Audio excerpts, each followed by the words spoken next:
নমস্কার। আজকে আমি করব বেগুন ভাজা।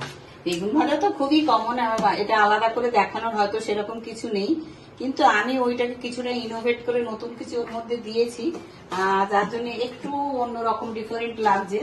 সেই জন্য আমি আপনাদের সঙ্গে একটু শেয়ার করছি। তাও বেগুন ভাজাতে আগে নুন, হলুদ আর একটু চিনি আমি মিশিয়ে রেখেছিলাম, তাই নুন, হলুদ, চিনিটা দিচ্ছি না, আমি ওইটা স্কিপ করে যাচ্ছি। এবার বাদ বাকি জিনিসগুলো আপনাদেরকে দিয়ে দেখাচ্ছি। সেটা হচ্ছে যে এইটার জন্য আমি না একটু ওই ধোকার পাউডার, যে এখন তো কিনতে পাওয়া যায়, সব জিনিসই খুব অ্যাভেলেবল, এটা ধোকার পাউডার আর কালো জিরে আর একটু লঙ্কা, এগুলোকে আমি তার সঙ্গে অল্প একটু চিনি, নুন নেব, দিয়ে এগুলোকে আমি একসাথে মিক্স করে নিচ্ছি।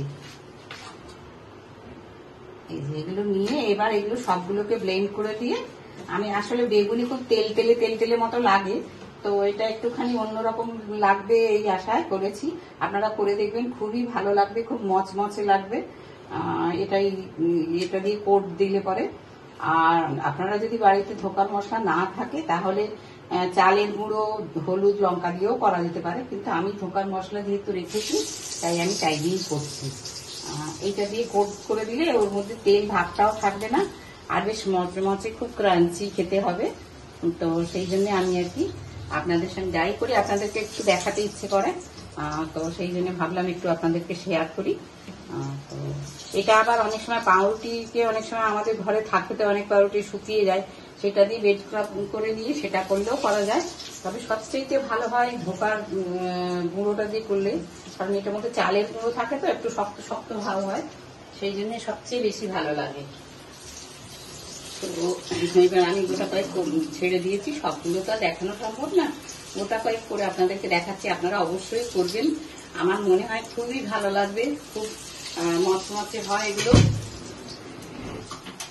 তো এবার হচ্ছে যে আচ্ছা, এই বেগুনগুলো যে ভাজছি তার মধ্যে অনেকগুলি, যেহেতু তাড়াতাড়ি হয়ে যাচ্ছে এই কারণে যে ওর মধ্যে একটা আছে তো, ওই কোটটা দেওয়া আছে ধোকার, সেই জন্য তাড়াতাড়ি হয়ে যাচ্ছে। আমার গোটা দুয়েক হয়ে গেছে। এটা কিন্তু আমার আপনাদের কাছে একটা রিকোয়েস্ট রইল, আপনারা একবার করে দেখবেন, ভীষণ ভালো লাগবে, খুব মচমচে, খুব ইউনিক ব্যাপারটা। আচ্ছা, এবার আমি এগুলো একটা একটা করে তুলে নিচ্ছি। আপনারা ডালের সাথে খেলে তো খুবই ভালো লাগবে, ডাল দিয়ে, ভাত দিয়ে। আর বাঙালি বেগুন ভাজা তো একটা আলাদা রকম, তার মধ্যে ব্যাপার আছে সমস্ত ক্ষেত্রে। আমরা ছেলেবেলায় দেখতাম এই লেজওয়ালা বেগুন ভাজার থেকে শুরু করে আজকের এই রকম বেগুন ভাজা, সব রকমই হয়।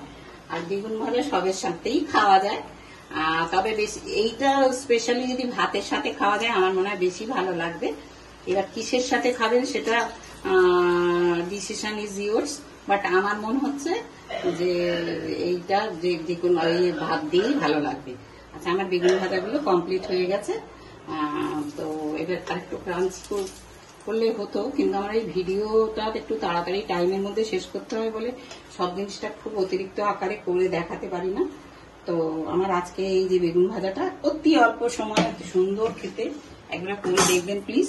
শেষ করলাম আমার এই বেগুন ভাজার ভিডিওটা।